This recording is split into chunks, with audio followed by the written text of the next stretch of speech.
لیے. عن عبد الله بن بسر يقول قال النبي صلى الله عليه وسلم طوبى لمن وجد في صحيفته استغفارا كثيرا. رواه ابن ماجہ کتاب الادب. عبداللہ بن بسر رضی اللہ عنہ سے روایت ہے، رسول اللہ صلی اللہ علیہ وسلم نے فرمایا، مبارک ہو اس کو جو اپنے نامہ اعمال میں استغفار کثرت سے پائے. توبہ کہتے ہیں نا، مبارک ہو، خوشخبری ہو اس شخص کے لیے جس کے صحیفہ یعنی نامہ اعمال میں کثرت سے استغفار موجود ہو. انسان چونکہ ہر دم غلطی کرتا رہتا ہے تو اس کو توبہ کرنی ہوتی ہے، اور توبہ کے لیے جو ایک فارمل طریقہ ہے وہ کیا ہے؟ استغفار کرنے کا، یعنی باقاعدہ بخشش مانگی جائے. ٹھیک ہے نا، اللہ سے بخشش مانگنا. تو جو شخص کثرت سے بخشش مانگتا ہے obviously اسی کے نامہ اعمال میں بہت زیادہ استغفار ملے گی. تو اگر آپ امیجن کریں کہ آپ کے ایک دن کے جو سارے اعمال ہیں یا ان کی جو کہانی ہے صبح سے شام تک کی، تو ہم سب دیکھیں کہ ہمارے نامہ اعمال میں ہمارے ایک دن کی ڈائری میں کتنی بار استغفار شامل ہوئی، ہم نے کتنی بار استغفار کیا. یعنی لفظ استغفر اللہ یا اللہم اغفر لی یا رب اغفر لی یا اللہ مجھے معاف کر دے کتنی بار کہا، کیونکہ جتنی بار کہیں گے اتنی بار ہی لکھا جائے گا. یعنی جتنی بار معافی مانگیں گے، استغفار کریں گے، وہی موجود پائیں گے. اور اس کے برعکس دیگر باتیں کتنی ہیں یا کیا کیا چیز ہے اس میں. اصل بات یہ ہے کہ ہم فالتو باتوں کے اتنے عادی ہو چکے ہیں کہ جو کرنے کی بات ہے اس کے لیے وقت کم رہ جاتا ہے، کیونکہ وقت تو اتنا ہی ہے نا. تو آپ چاہیں تو اس میں اچھی باتیں کر لیں، استغفار کر لیں، اللہ کا ذکر کر لیں، یا کسی کو فائدہ پہنچانے کا کوئی کام کر لیں، اور چاہیں تو ادھر ادھر کی اپنی کہانیاں سناتے ہوئے وقت گزار دیں.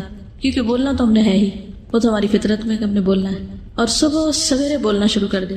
ذکر کا جو وقت ہے، جس وقت ساری کائنات یا زمین آسمان کی ہر چیز ایک طرح سے ذکر میں مصروف ہوتی ہے، چڑیا پرندے ہر چیز چہچہا رہی ہوتی ہے، اور دراصل کیا کر رہے ہوتے ہیں؟ اللہ کی تسبیح ہی کر رہے ہوتے ہیں. تو ہم تو صبح بھی باز نہیں آتے باتیں کرنے سے، فالتو باتیں. تو باقی دن تو پھر ہے ہی باتوں کا. تو ہم سب کو اپنا محاسبہ کرنے کی ضرورت ہے، اور اپنے لیے ایک سوال لکھ کے رکھ سکتے ہیں کہ میں نے آج کتنی بار استغفار کی.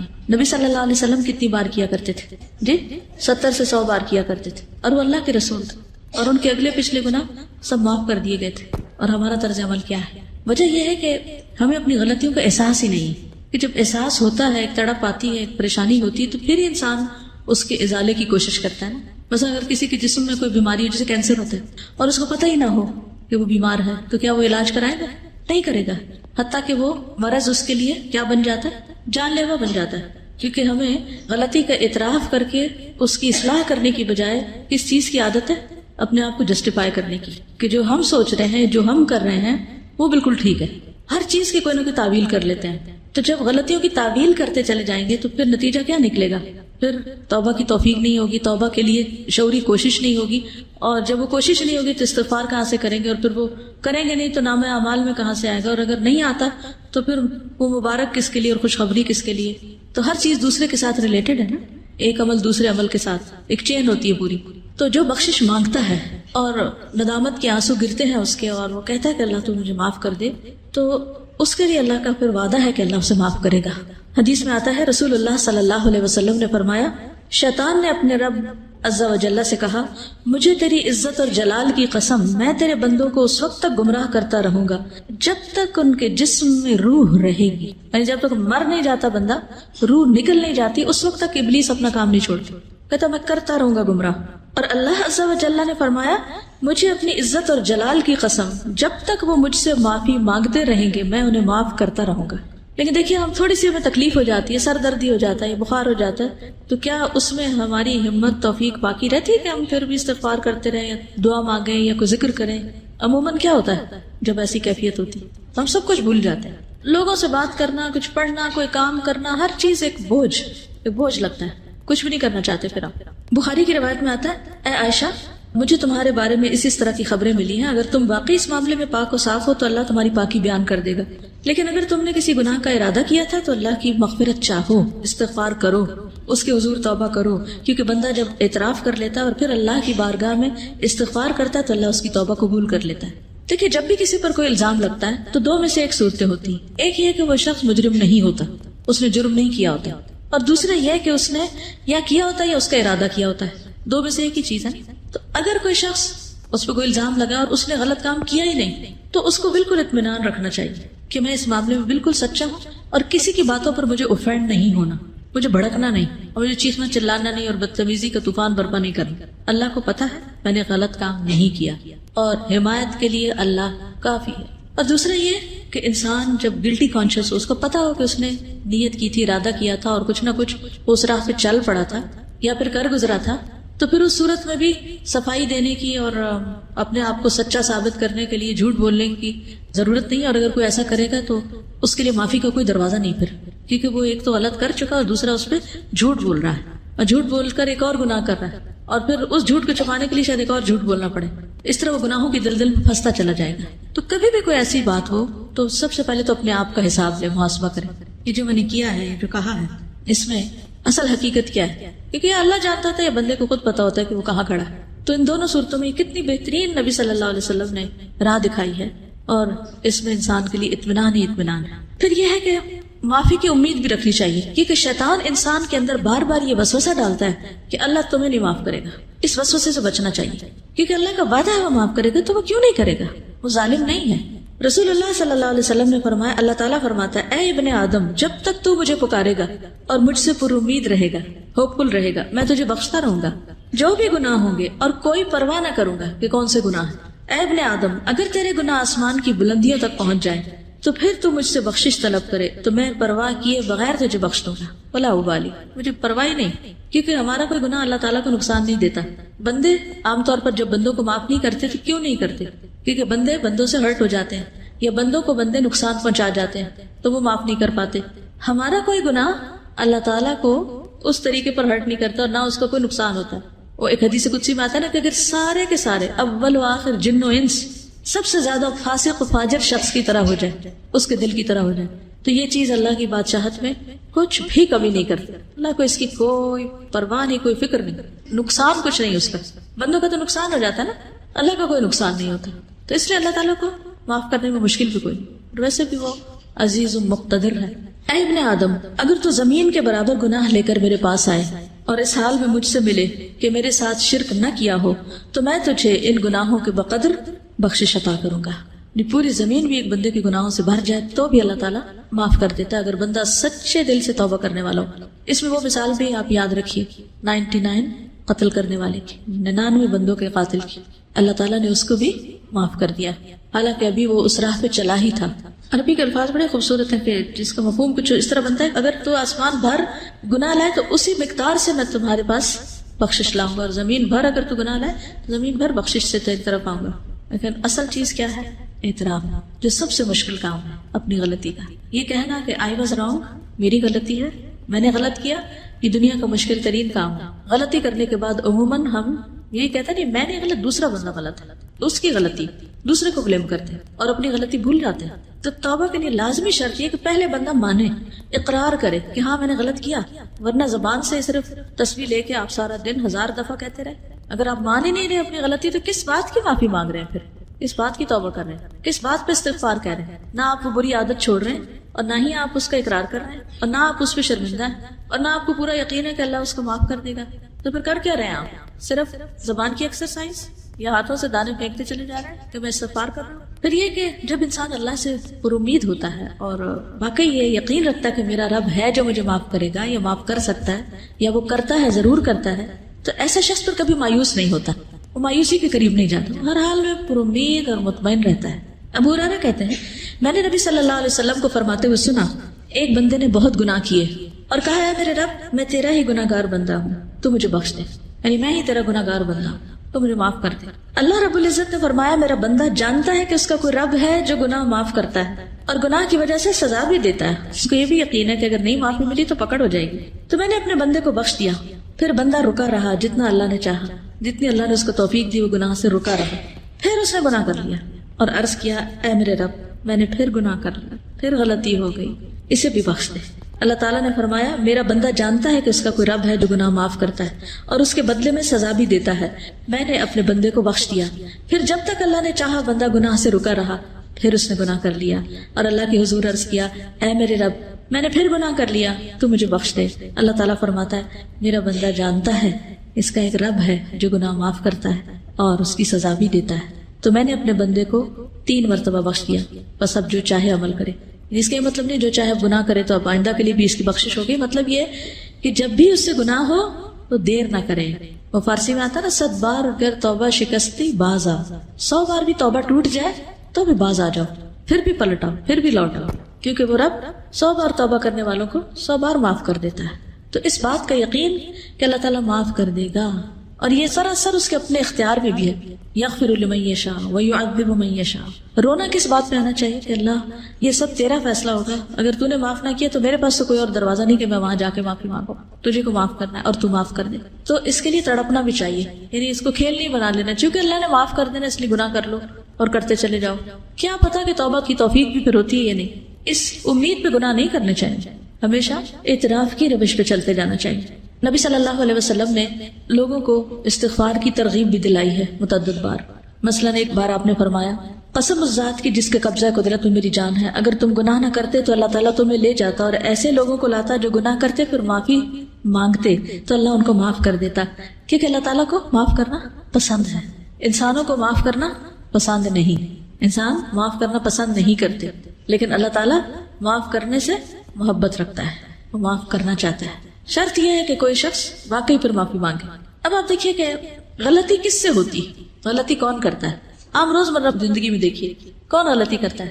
جو عمل کرتا ہے، جو کوئی کام کرتا ہے، جو کچھ کرے گا اس سے ہی غلطی ہوگی نا، جو کام ہی نہیں کرے گا اس سے کیا غلطی ہونی ہے؟ ویسے برتن کس سے ٹوٹتا ہے؟ جو برتن استعمال کرتا ہے، اور جس نے صرف سجا کے رکھے ہوئے الماری میں اسے تو نہیں ٹوٹیں گے، اس کے تو بچے رہیں گے۔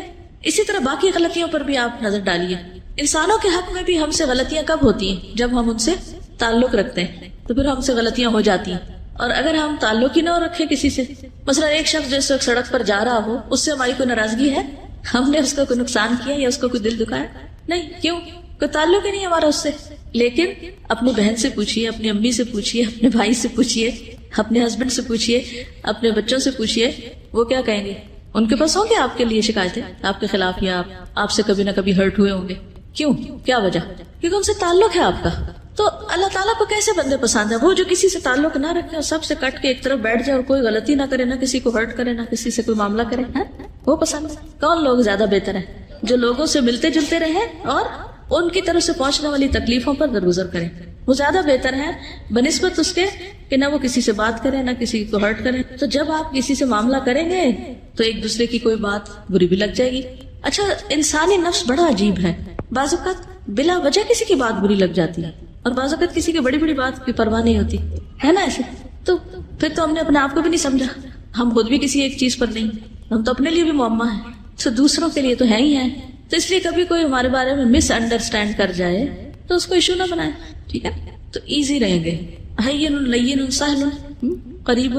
تو ایزی رہنے میں آسانی یہ ہے کہ پھر انسان نہ دوسروں پہ بوجھ ہوتا ہے اور نہ دوسرے اس پہ بوجھ ہوتے ہیں۔ کسی کو ٹکر لگ جائے، کسی کی کچھ خرابی ہو جائے تو سوری کر لیں، بات ختم، اور چلتے چلے جائیں، آگے بڑھتے جائیں، ورنہ اس کے علاوہ کوئی چارہ نہیں اور کوئی طریقہ نہیں کہ آپ زندگی میں پروگرس کر سکیں۔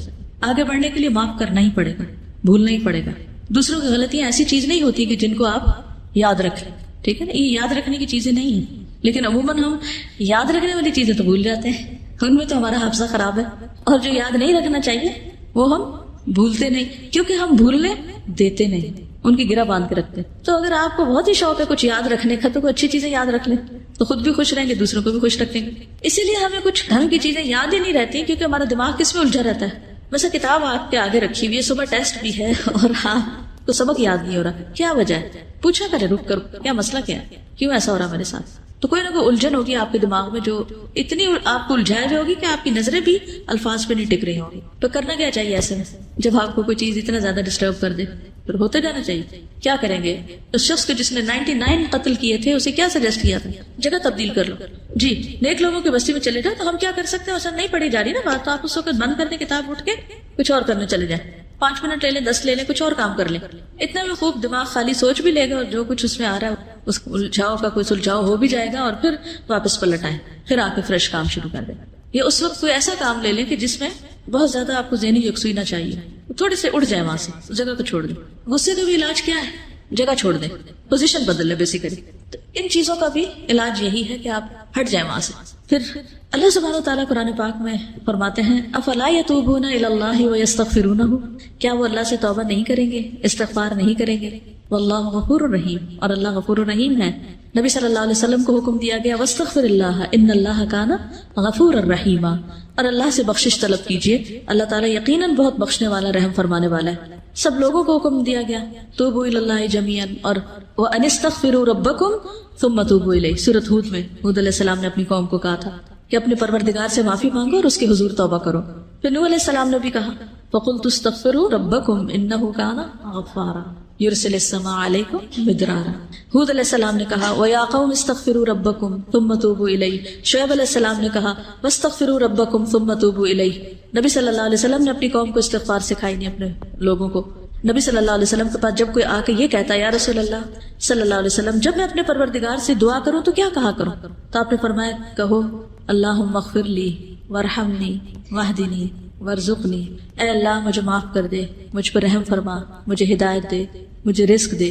اس کے بعد آپ نے انگوٹھے کو نکال کر باقی 4 انگلیوں کو بند کر کے فرمایا یہ 4 چیزیں دنیا اور آخرت دونوں کی جامع ہیں، یعنی جس کو یہ 4 چیزیں مل گئی اس کو دنیا آخرت سب کچھ مل گیا۔ 2 سجدوں کے بیچ میں ہم یہ دعا پڑھتے ہیں، ٹھیک ہے، تو تھوڑا شعوری طور پر پڑھنے کی کوشش کریں کیونکہ اس میں دنیا اور آخرت کی بھلائیاں ہیں اس دعا میں۔ اور ویسے بھی دعا کرتے وقت اگر انسان استغفار کرتا ہے تو ایک طرح سے پہلے اس کے گناہ دھل جاتے ہیں، پھر اس کے بعد اللہ کا قرب مانگتا ہے، اللہ کی محبت مانگتا ہے، باقی چیزیں مانگتا ہے۔ تو یہ ایسے ہی ہے کہ جیسے انسان پہلے نہائے دھوئے پھر خوشبو لگائے، ٹھیک ہے۔ نبی صلی اللہ علیہ وسلم اسلام قبول کرنے والے کو سب سے پہلے استغفار سکھاتے تھے، یہ صحیح مسلم کی روایت ہے۔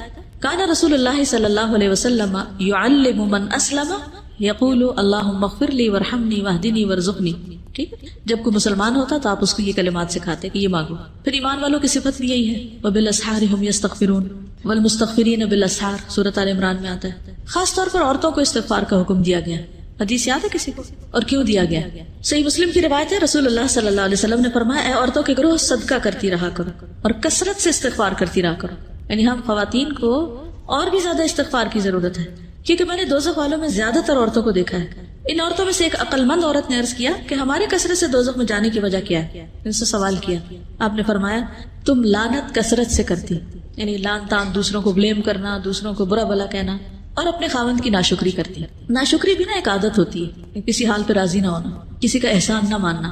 پھر اسی طرح یہ ہے کہ ہمیں صرف اپنے لیے نہیں دوسروں کے لیے بھی استغفار کرنی چاہیے، وہ بھی ہم نماز میں کرتے ہیں، اسے بھی تھوڑا سا شعور کے ساتھ کیجیے۔ کیا کہتے ہیں ربنا اغفر لی ولوالدی وللمؤمنین یوم یقوم الحساب، ٹھیک ہے۔ خصوصاً جب کوئی فوت ہو جائے تو اس کی بخشش کی دعا کرنی چاہیے۔ نجاشی جب فوت ہو گیا تھا تو نبی صلی اللہ علیہ وسلم نے صحابہ سے کہا تھا کہ استغفروا لاخیکم، اپنے بھائی کے لیے استغفار کرو، یعنی اس کی مغفرت کی دعا کرو۔ حسن بصری کہتے ہیں کثرت سے استغفار کرو، اپنے گھروں میں، اپنے دسترخوانوں پر، اپنے راستوں میں، بازاروں میں، مجلسوں میں، جہاں بھی تم ہو، تمہیں نہیں معلوم کہ کہاں بخشش نازل ہو جائے، کہاں اللہ تعالیٰ بخش دے۔ کیونکہ حدیث ہے نا توبہ، یعنی خوشخبری کس کے لیے؟ لمن وجد فی صحیفتی استغفارا کثیرا، جس کے صحیفے میں، جس کے اعمال نامے میں کثرت سے استغفار ہو۔ تو پھر ہر موقع پہ، ہر مجلس میں، ہر جگہ انسان کرتا رہے، اور پھر برائی کرتے ہی ساتھ ہی کر لے، لیکن صرف برائی کرتے ہی نہیں، نیکی کے بعد بھی، نیکی کا کام کر کے بھی۔ کیوں؟ وہ کیوں؟ جیسے نماز کے بعد ہم سلام پھیرتے ہیں نا تو سب سے پہلے کیا کرتے ہیں؟ اللہ اکبر، استغفر اللہ، واہ۔ کیوں؟ آپ نماز کے اندر بھی غلطیاں ہوتی ہیں، نماز کا حق ہی ادا نہیں کرتے، اور شابش، نیک کام کرتے ہوئے ہو سکتا ہے نیت میں کوئی خرابی ہوگی، اور تکبر سے بھی بچتا ہے انسان کہ ہم اس کا حق ادا نہیں کر پائے، اللہ تو معاف کر دے، ہمیں جو کرنا چاہیے وہ ہم نے نہیں کیا۔ اس سے ایروگنس نہیں آئے گی کہ ہم نے بہت کچھ کر لیا، جو کرنا چاہیے تھا وہ کر نہیں پائے۔ ما عبدناک حق عبادتک، فرشتے کہیں گے نا، اور حقیقت بھی یہی ہے نا، ہم میں سے کون سیٹسفائیڈ ہے اپنے کاموں سے کہ میں تو بہت اچھے کر رہا ہوں؟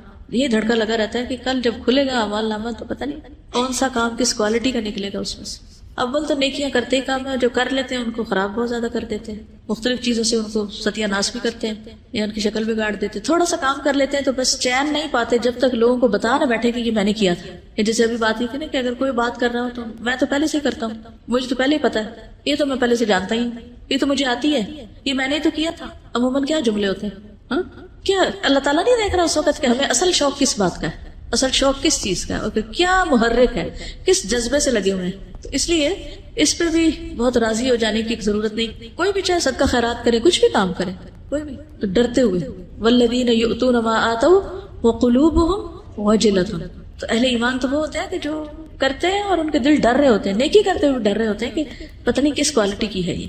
سال میں سب سے زیادہ بخشش کب ہوتی؟ رمضان کے علاوہ یوم عرفہ، عرفہ کے دن سب سے زیادہ لوگوں کی معافی ہوتی ہے، اور شیطان اپنے سر میں مٹی ڈالتا ہے، روتا ہے، چیختا ہے، چلاتا ہے۔ آپ کو پتہ ہے کہ عرفات سے واپس آنے کے بعد کیا کرنے کو کہا گیا؟ آیت پڑھے، ثم افیدوا واستغفر اللہ۔ اس وقت بھی کیا کرو جب عرفات سے لوٹ رہے ہو، تو یہ نہ کہو بس اب تو سب معاف ہو گیا، میں آرام کی نیند سو جا کے۔ پھر بھی واپسی پہ ذکر کیا ہونا چاہیے؟ اس وقت بھی کیا کہتے رہو، کیونکہ یہ بہت بڑی مشکل ہے کہ نیکی کرتے ہی ساتھ ہی شیطان اندر آ جاتا ہے اور وہ انسان کو نا بھلا دیتا ہے، تم نے تو کارنامہ کر لیا، تم نے تو بہت بڑا تیر مارا، اور پھر اتنی کہانیاں سناتے ہیں، یوں ہم نے عرفات میں کیا، ایسے ہم نے کیا، ایسے کہا ثم افیدوا من حیث افاض الناس واستغفر اللہ ان اللہ غفور رحیم۔ اگر کوئی بھی نیک عمل کر کے یہ احساس باقی رہے تو پھر تکبر کا سوال ہی نہ ہے کہ انسان نیکیوں پہ کوئی اپنے آپ کو بڑی چیز سمجھنے لگے۔ ابراہیم علیہ السلام نے بھی دعا مانگی تھی اپنے لیے، والذی اطمع ان یغفر لی خطیئتی یوم الدین، مجھے امید ہے کہ وہ میری خطائیں معاف کر دے گا قیامت کے دن۔ حالانکہ وہ ابو الانبیاء ہیں، خلیل اللہ ہیں۔ موسیٰ علیہ السلام نے کیا کہا؟ قال رب انی ظلمت نفسی فاغفر لی فغفر له۔ یونس علیہ السلام نے لا الہ الا انت سبحانک انی کنت من الظالمین۔ داؤد علیہ السلام نے کیا کیا؟ وظن داؤد انما فتناہ فاستغفر ربہ وخر راکعا واناب۔ اللہ کے جتنے بھی نیک بندے ہیں اور بڑے بڑے نیک کام کرنے والے ہیں، ان سے کہیں کوئی بھول چوک ہوئی تو فوراً پلٹے اللہ کی طرف، اور اللہ نے ان کو معاف کر دیا۔ خود آدم علیہ السلام نے کیا کہا تھا؟ ربنا ظلمنا انفسنا وان لم تغفر لنا وترحمنا لنکونن من الخاسرین۔ نبی صلی اللہ علیہ وسلم کی زندگی میں تو خیر کثرت سے ایسی دعائیں ملتی ہیں۔ آج جب میں آ رہی تھی تو میں دل چاہ رہا تھا کہ کلاس میں جتنی بھی آپ کی مثلا اس کتاب میں دعائیں ہیں قرآنی یا مسنون، سب کو اگر آپ مارک کر لیں کہ کتنی کثرت سے استغفار کا یا رب اغفر لی کا یا اغفر لنا کا یا فاغفر لی کا لفظ آیا ہے، تو اگر ان کو جمع کریں تو حیرت ہوتی ہے کہ اتنی زیادہ دعاؤں میں بس معافی ہی مانگی گئی ہے، کیونکہ انسان کی اگر معافی ہو جائے تو باقی سب چیزیں تو خود ہی ٹھیک ہو جائیں گی۔ عمران بن حسین کہتے ہیں کہ نبی صلی اللہ علیہ وسلم کی اکثر دعا یہ ہوتی تھی، اللہم اغفر لی ما اخطأت وما تعمدت وما اسررت وما اعلنت وما جہلت وما تعمدت۔ اے اللہ میرے ان گناہوں کو معاف فرما جو میں نے غلطی سے کیے یا جان بوجھ کے کیے، چھپ کر کیے، اعلانیہ طور پر کیے، نادانی میں کیے یا جانتے بوجھتے ہوئے کیے۔ یعنی گناہوں کے بھی قسمیں ہیں نا، کوئی کسی طرح ہو جاتا ہے، کوئی کسی طرح، کوئی کسی طرح۔ پھر سونے سے پہلے نبی صلی اللہ علیہ وسلم جب بستر پر جاتے، حدیث میں آتا ہے جب آپ تشریف لاتے تو جب لیٹتے، اذا اخذ مضجعه من اللیل فقال بسم اللہ ودعت جنبی اللہم اغفر لی ذنبی واخسأ شیطانی وفک رہانی واجعلنی فی الندی الاعلی۔ اے اللہ تو میرے گناہ بخش دے، میرے شیطان کو ذلیل کر، میری قید کو کھول دے، اور مجھے اعلیٰ و عرفہ مجلس کا ہم نشین کر دے۔ اعلیٰ و عرفہ مجلس کون سی ہے؟ فرشتے، صالحین وغیرہ۔ پھر اسی طرح رات میں کسی بھی وقت آپ کی آنکھ کھلتی تو اس وقت بھی دعا کرتے۔ پھر جب تہجد پڑھتے تو سجدے میں پڑھتے رب اغفر لی ما اسررت وما اعلنت، اللہ میرے پوشیدہ اور ظاہر تمام گناہ معاف کر دے۔ بیت الخلاء سے واپس باہر آنے پر غفرانک، مسجد سے نکلنے پر۔ اب آپ دیکھیے کہ مسجد سے نکلنے پر انسان کیا سوچتا ہے، نیک کام کر کے نکلا ہوں، لیکن آپ کی دعا کیا تھی؟ بسم اللہ والصلاۃ والسلام علی رسول اللہ رب اغفر لی وافتح لی ابواب رحمتک، جب نکلتے تھے تو ساتھ یہ بھی پڑھتے۔ پھر اسی طرح نماز کی جو استفتاح کی دعائیں ہیں ان میں سے بھی ایک دعا ایسی ہے جس میں استغفار آتا ہے۔ رکوع سجدے میں تو خیر ہے ہی، آتی ہے کسی کو رکوع سجدے کی دعا؟ کیا ہے؟ سبحانک اللہم ربنا وبحمدک اللہم اغفر لی، ٹھیک ہے۔ آپ سجدے میں یہ دعا بھی پڑھتے تھے، اللہم اغفر لی ذنبی کلہ دقہ وجلہ واولہ وآخرہ وعلانیتہ وسرہ۔ پھر دو سجدوں کے بیچ میں ایک تھا نا اللہم اغفر لی ورحمنی، دوسری یہ بھی تھی رب اغفر لی، یعنی وہ پڑھنے کے بعد اگر آپ یہ بھی ایڈ کرنا چاہیں تو کر سکتے ہیں۔ کیونکہ اس دفعہ رمضان میں جب کافی دیر بیٹھے رہتے تھے تو میں سوچتی کہ اچھا 3 دفعہ شاید یہ دعا پڑھ لیں، 5 دفعہ پڑھ لیں، اس کے علاوہ کیا ہوگا، یعنی اور کیا ہوگا جو یہاں پڑھا جا سکتا ہے۔ تو نبی صلی اللہ علیہ وسلم کثرت سے رب اغفر لی پڑھتے۔ پھر اسی طرح تشہد میں پھر سلام پھیرنے کے بعد بھی حضرت علی کہتے ہیں کہ رسول اللہ صلی اللہ علیہ وسلم جب نماز سے سلام پھیرتے تو فرماتے اللہم اغفر لی ما قدمت وما اخرت وما اسررت وما اعلنت وما اسرفت وما انت اعلم به منی انت المقدم وانت المؤخر لا الہ الا انت۔ پھر اسی طرح دن میں چلتے پھرتے کثرت سے آپ استغفار کرتے تھے، 70 سے 100 بار استغفار کرتے۔ ایک مجلس میں صحابہ کہتے ہیں ہم گنتے تھے تو آپ یعنی 70 بار استغفار کر لیتے تھے ایک مجلس میں۔ اگر 70 دفعہ استغفار کریں تو باقی باتیں کتنی ہوں گی، اور ہماری مجلس میں کتنی دفعہ استغفار ہوتا ہے؟ آخر میں بھی کر لیں تو بڑی خوش قسمتی کی یاد رہے کہ اختتام مجلسی کی دعا پڑھ لیں. مجلس سے آپ کیا مراد لیتے ہیں؟ جیسے یہ درس کلاس ہے یا کچھ اور؟ مثلاً کون سی مجلس؟ کوئی بھی گیدرنگ، فرینڈس کی گیدرنگ، فیملی گیدرنگ، شادی کے موقع پر، پارٹی میں، گھر میں، اپنے روم میں، ٹیلی فون پہ، ہاں کوئی بھی گروپ ورک جب کر رہے ہوتے ہیں. اصل میں ہم کہتے کہ ہم سنت کے بڑے پیروکار ہیں، لیکن حقیقت میں روح نہیں پائی ہم نے کہ ہمارے اندر بھی وہ کچھ چیزیں آ جائیں. پھر ہم یہ کہتے ہیں نہیں وہ تو نبی صلی اللہ علیہ وسلم کے لیے خاص تھی. ٹھیک ہے، آپ سے بڑھ کر کسی نے کوئی بڑا کام نہیں کیا، لیکن آپ کے لیے کیا صورت اتری؟ اذا جاء نصر اللہ والفتح ورأیت الناس يدخلون فی دین اللہ افواجا فسبح بحمد ربک واستغفرہ انہ کان توابا. اس کے بعد آپ نے خاص طور پر اور کثرت سے استغفار شروع کر دی. اتنی بڑی اچیومنٹ کے بعد، مشن مکمل ہو گیا، اس کے بعد تو ٹھیک ہے وہ اگر 100 بار کرتے تھے یا 70 بار تو ہمیں کم از کم کتنی بار کر لینی چاہیے، یا ہمیں ضرورت نہیں. اصل بات یہ کہ اگر ہمارا شعور زندہ ہو نا، کہ جب ہم کوئی بات کر رہے ہوتے ہیں، کوئی کام کر رہے ہوتے ہیں، تو اس کے بیچ میں ہی ہمیں اگر احساس ہونے لگے کہ کچھ ٹھیک نہیں ہوا، تو آپ دیکھیں کہ یہ جو ڈپریشن کے فٹس پڑتے ہیں نا، اور یہ دل گھبرانے کے اور یہ پریشانی کے اور کہ وہ لو ہو رہا ہے سب، تو وہ شروع ہونے ہی لگے تو پکڑ لے اپنے آپ کو. اب لیٹ نہ جایا کرے اس کے آگے کہ ہاں چڑھائی کر دو مجھ پر بے بسی یا اداسی کا فٹ یا غم کا یا غصے کا یا کسی چیز کا، اسے کنٹرول نہ کرنے دیا کرے اپنے آپ کو. اسی وقت ہوشیار ہو جایا کرے. اور ہوشیاری کے لیے کیا؟ جگہ تبدیل کر دیں، ہٹ جائے وہاں سے، اور پھر اس کے بعد فوراً استغفار شروع کر دی، تسبیح شروع کر دی، کوئی اچھا کام شروع کر دیا. اور پھر آپ دیکھیں گے کہ وہ جو آیا تھا نا شیطان اپنی فوجوں کے ساتھ، تو آپ نے اس کو ہرا دیا، ناکام کر کے واپس بھیج دیا. آپ کو پتا نا جب کوئی شخص دین کی طرف آتا ہے تو پھر شیطان اکیلا نہیں، وہ جب ہار جاتا ہے نا، تھک جاتا ہے، تو پھر فوجیں لے کے آ جاتا ہے. آپ نے دیکھا ہوگا جو بچے قرآن حفظ کر رہے ہوتے ہیں ان کو کتنی مشکل ہوتی ہے بیچ میں، اگر آپ میں سے کچھ لوگوں نے کیا ہو، کیونکہ ان کے اوپر زیادہ اٹیک ہوتا ہے، زیادہ اگریسو ہو جاتے ہیں بعض اوقات، اس کو تو میں کسی طرح پکڑوں، اس کو تو اغوا کروں. تو اگر کسی کے دروازے پر فوج کھڑی ہو اغوا کرنے کے لیے اس کو، تو وہ کیا کرے گا؟ کسی سے مدد لے گا؟ چھپے گا؟ بچے گا؟ ہاں مشکل یہ نا کہ نظر نہیں آتی نا یہ فوجیں، لوگ تو ہمیں نظر آ جاتے ہیں تو ہم فوراً دفاع کے لیے کچھ سوچتے ہیں. شیطانی فوجیں نظر نہیں آتی، اس لیے سوچتے بھی نہیں. پھر تو وہ چیزیں محسوس ہوتی ہیں انسان کو، تو اپنے محسوسات پہ نظر رکھا کریں. وہ جو عام طور پر ایک کوشچن لکھا ہوتا ہے نا مختلف سوشل میڈیا وغیرہ کے اوپر کہ واٹس آن یور مائنڈ، کہ کیا سوچ رہے ہو تم اس وقت، تو یہاں لکھ دو، پوری دنیا میں نشر کرو کہ کیا سوچ رہے ہیں. اور آپ پھر دیکھیں کہ لوگ کیا کیا لکھتے ہیں نا، کہ کیا سوچ رہے ہیں، ان کے ذہن میں کیا ہے. اور میں سوچتی ہوں کہ کس قدر لوگ بے وقوف بنائے جاتے ہیں نا، کہ اب کچھ بالکل آپ کی پرائیویٹ فیلنگز ہوتی ہیں، اور جب آپ اس کو لکھ کے دنیا میں نشر کرتے ہیں، یا آپ کی خاص طور پر کچھ چیزیں ایسی ہوتی ہیں کہ جو صرف آپ کے لیے ہوتی ہے نا، ان کو پبلک کرنا درست نہیں ہوتا، لیکن ہم بے سوچے سمجھے اپنی ہر چیز کو پبلک کر دیتے ہیں. نقصان کیا ہوتا ہے؟ پھر اس کے ٹریپ میں آ جاتے ہیں. یہ بھی پھندے ہیں اصل میں، لیکن پھر انسان اس سے پھر نکلے کیسے؟ تو جتنے پھندے زیادہ ہوتے ہیں اتنا نکلنا مشکل ہو جاتا ہے ان سے. ایک دن میں کتنی بار استغفار کیجیے. ایک بار میں نے کسی کا لیکچر سنا تھا پیس ٹی وی پہ شاید، تو وہ لیکچر دیتے ہوئے تھوڑی دیر بعد گھڑی کی طرف دیکھتے تھے، اور جب انہوں نے کئی بار ایسا کر لیا تو پھر انہوں نے بتایا کہ میں ایسا کیوں کر رہا ہوں. وہ کہتے تھے کہ میں ہر 15 منٹ کے بعد استغفار کرتا ہوں. اگر میں 18 گھنٹے بھی مطلب جاگ رہا ہوں تو ہر گھنٹے میں 4 بار کرنے سے 72 ٹائمز استغفار ہو جائے گا. Very good. کتنی اچھی ٹپ ہے نا کہ ہر 15 منٹ بعد اگر ہم استغفار کا اپنے ساتھ باندھ لیں. گھڑی تو ہم دیکھتے ہی رہتے ہیں، کچھ لوگ تو خپت ہوتا ہے وہ گھڑی دیکھنے کا، تو اس کے ساتھ اگر یہ باندھ لیں تو دن میں کم از کم ایک سنت تو پوری ہوگی. ابھی آپ نے بتایا نا کہ جیسے دوسروں کے لیے استغفار کریں، تو میں ایک ٹپ شیئر کرنا چاہوں گی جس کے اوپر میں نے عمل کیا تو مجھے اتنا فائدہ ہوا کہ جب آپ کی کوئی نیگیٹو فیلنگ آتی ہے اور ڈپریشن کا وہ ایک فیز آنا شروع ہوتا ہے، اور زیادہ تر ایسا ہوتا ہے کسی نے کچھ کیا ہوتا ہے تو تب زیادہ آپ ڈپریشن میں جاتے ہیں.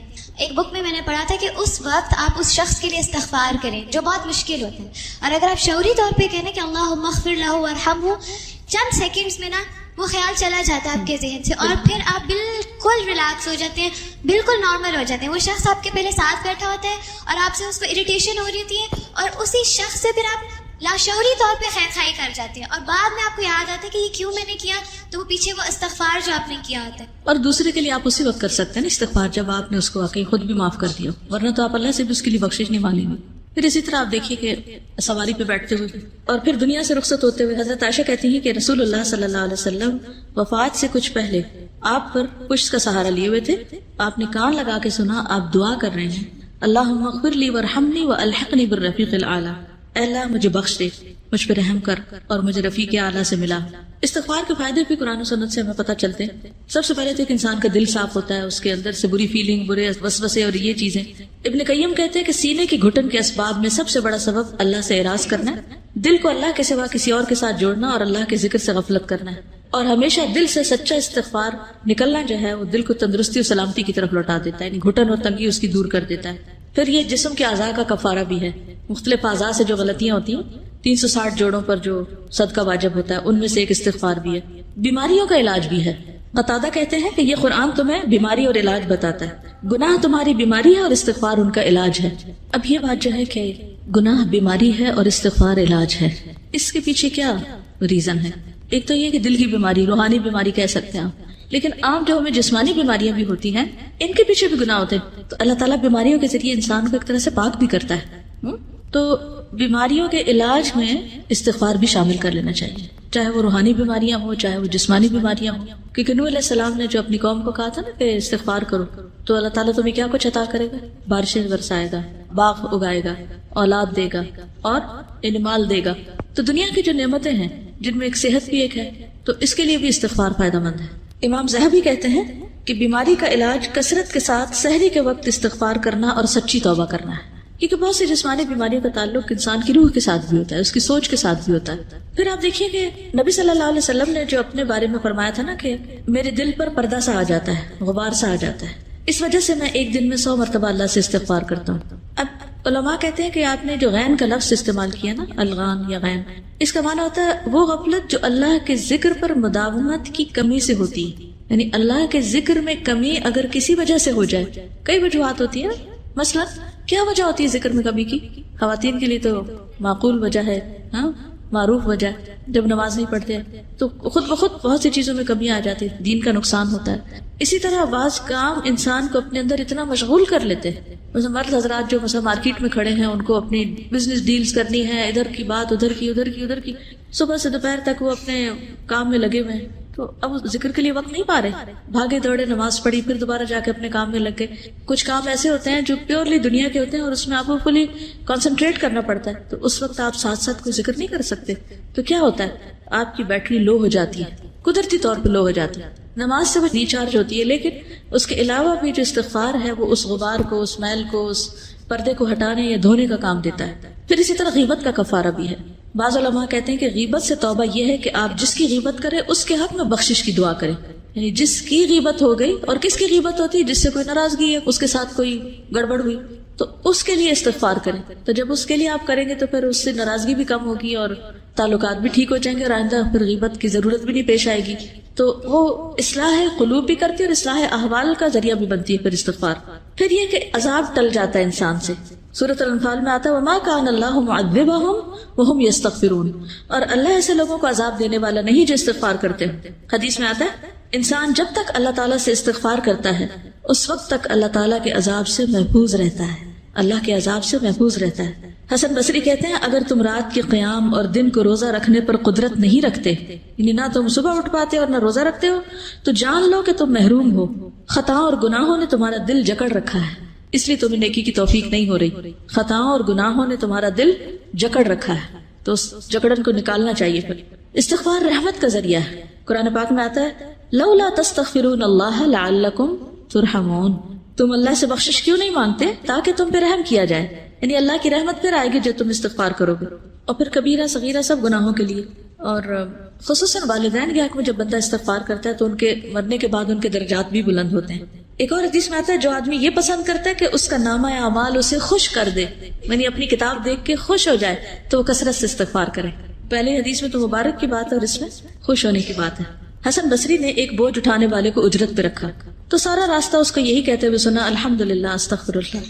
تو حسن بصری نے اس کو کہا کیا بات ہے تم اس کے علاوہ کوئی اور کلام نہیں پڑھتے، یعنی یہی پڑھے جا رہے ہو؟ تو اس نے کہا میں نے آدھا قرآن یاد کر لیا ہے اور مجھے یہی پتا چلا کہ بندہ دو ہی حالات کے درمیان میں ہوتا ہے، یا تو اللہ کی طرف سے اسے کوئی نعمت ملتی ہے تو اس پہ شکر واجب ہوتا ہے، یا گناہ ہوتا ہے تو اس پر استغفار واجب ہوتی ہے، اس لیے میں ہمیشہ یہی کہتا رہتا ہوں۔ حسن بصری نے خود سے کہا اے حسن تجھ سے تو یہ بوجھ اٹھانے والا زیادہ سمجھدار ہے، یعنی اس کو یہ حکمت کی بات پتہ چل گئی۔ اب انشاءاللہ تعالیٰ میں چاہوں گی کہ کچھ دعائیں جو ہیں استغفار کی ان کو اکٹھا کر لیا جائے اور کوشش کی جائے کہ اگر ہر روز پڑھ سکیں یا کم از کم ہفتے میں ایک دفعہ یا کوئی وقت ایسا مقرر کر لیا جائے، خصوصاً سحری کا وقت استغفار کا وقت ہے، ویسے سارا دن ہی ہے لیکن بالاسحار هم یستغفرون ٹائم کے ساتھ سحری کے وقت کو بتایا گیا۔ اور ان دعاؤں میں جیسے ربی انی ظلمت نفسی فاغفر لی، رب اغفر وارحم وانت خیر الراحمین، رب اغفر لي ولوالدي ولمن دخل بيتي مؤمنا وللمؤمنين والمؤمنات رب اغفر لي ولأخي وأدخلنا في رحمتك وأنت أرحم الراحمين ربنا أتمم لنا نورنا واغفر لنا پھر ربنا اغفر لنا ذنوبنا واسرافنا في امرنا وثبت اقدامنا پھر ربنا اغفر لنا ولاخواننا الذين سبقونا بالايمان ربنا اغفر لنا ذنوبنا وكفر عنا سيئاتنا وتوفنا مع الابرار ربنا لا تجعلنا فتنة للذين كفروا واغفر لنا ربنا انت ولينا فاغفر لنا وارحمنا وانت خير الغافرين سمعنا واطعنا غفرانك ربنا واليك المصير. اور پھر سید الاستغفار جو ہے اللہ تعالی ہم سب کی بخشش فرمائے.